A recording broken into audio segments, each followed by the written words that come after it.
Shalom. This week's Sedra Yisro. The Jewish people are experiencing a rejuvenation they haven't seen in over 2,000 years. Not only have millions of Jews returned to the land of Israel, rebuilt Jerusalem, reestablished centers of Torah study so large and successful they far outweigh even the giving of the Torah at Mount Sinai, but they govern their land as well. Yet, with all their success, the Jewish people are still in a state of galus, of exile.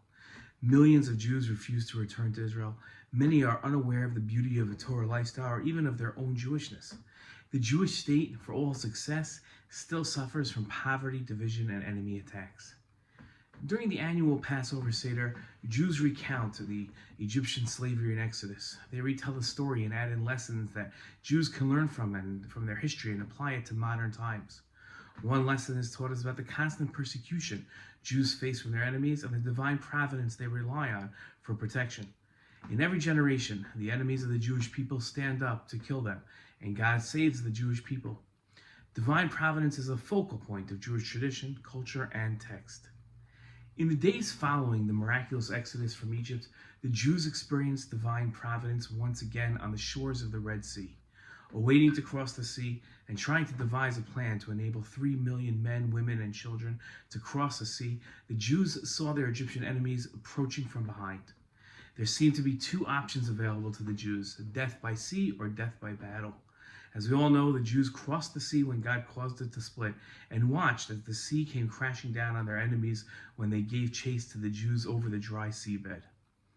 Elated over their salvation and their enemies' defeat, Moshe led the Jewish people in praising God.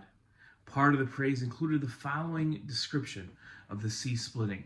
You made your wind blow, the sea covered them. They sank like lead in the majestic waters. In his commentary to this praise, Ibn Ezra wrote that there was an incredible miracle at the Red Sea. There were two winds at one time in one place. One was a wind that kept up the water so the water wouldn't fall on the Jewish people. The other wind threw down the water onto the Egyptians so they would drown. What was the necessity of two different winds? One wind split the sea and saved the Jewish people, and the other wind brought the sea down, back in place, and killed the Egyptians. Divine providence achieves two different objectives. The first is protecting the Jewish people, and the second is wiping out their enemies. These two providential occurrences meet when the Jewish people praise God by saying, God delivered Israel that day from the Egyptians. Israel saw the Egyptians dead on the shores of the sea. Sforno wrote, God delivered the Jews to freedom by the death of those who had cruelly abused them.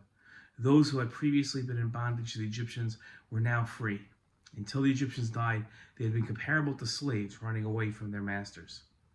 For a victim, in this week's Torah portion, the Jews, to truly overcome their abuse, their abuser must be eliminated. Until that occurs, the abuser stands as a reminder to the victim of their pain. God created two winds to rid the Jewish people of their pain. One would save them from drowning, and the other free them from their abusers and their pain by eliminating the Egyptians. What a powerful lesson for all of us. Shabbat Shalom.